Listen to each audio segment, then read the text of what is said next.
Welcome to making your own natural henna paste.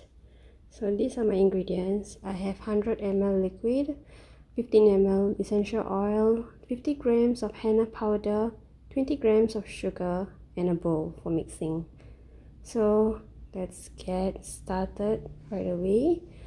I'm going to add in my 50 grams of henna powder into my mixing bowl, which has already been sifted. So here I am using my favorite spatula. So I'm just going to make a well in between so I can pour my liquid on. So this liquid, I have mixed my warm liquid. I leave it on for about 30 to 35 degrees Celsius. So it'll be easy to let the henna to have its dye release later on.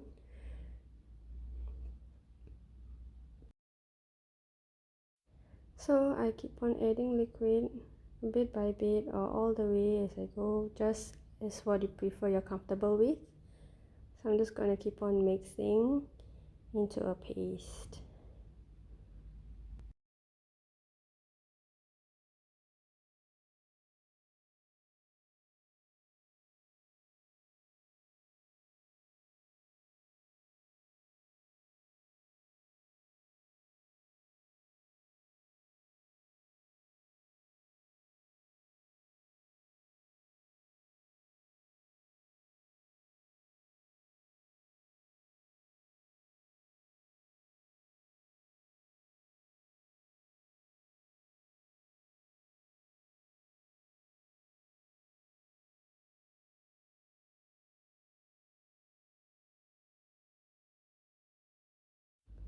So here I add in my 15 ml of essential oil. You can do your own mix as your own signature fragrance. I mix in my cajeput and eucalyptus essential oil. So I'm just going to keep on mixing. You can see the oil layer there. Just keep mixing until you get a perfect paste. Now I'm adding in my sugar. The purpose of adding sugar into the henna paste is to let it become sticky on the skin, but it's not sticky as a paste when you keep on mixing for now. I'm just going to keep mixing it. It will not be very drippy by making it a bit more like a dough kind of consistency for time being, so I can let it dye release.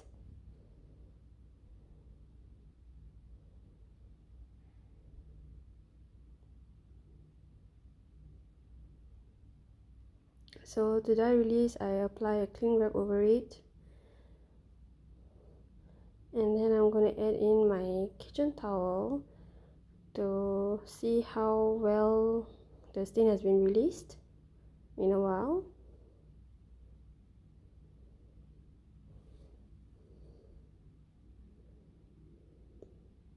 So 8 hours later, you can see the stain on the kitchen towel, and the top layer of the henna paste looks darker than it was initially. So I keep mixing. You can see that the paste automatically changes color, so it shows that the dye has been released at the top. So I'm going to add in my liquid. In this case, I'm adding in my water just to make it into the consistency that I prefer. So it's more like a trial and error here if you're starting off. So that's the preferred consistency I get. I like on the right, more ribbony kind of consistency.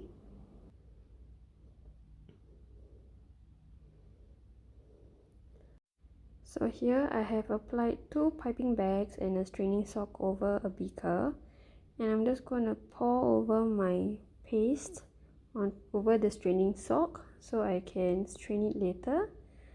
I'm going to empty my bowl to the best ability I can because it's not easy to get everything out without getting your hands involved. So I'm trying to use my favorite spatula as much as possible here.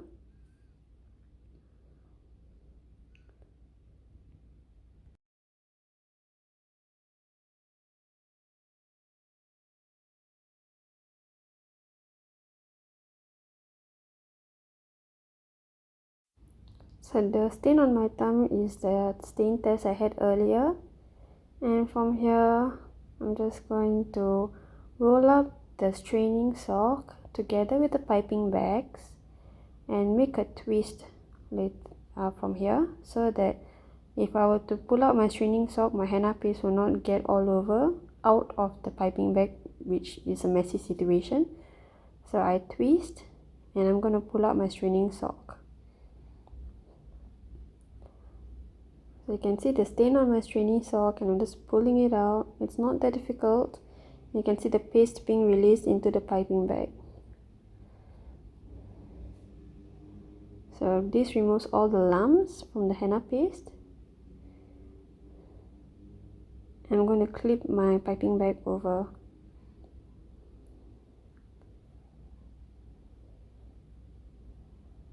So from here, what I'm going to do is going to snip the tip off of the piping bag and empty the henna paste into my henna cones.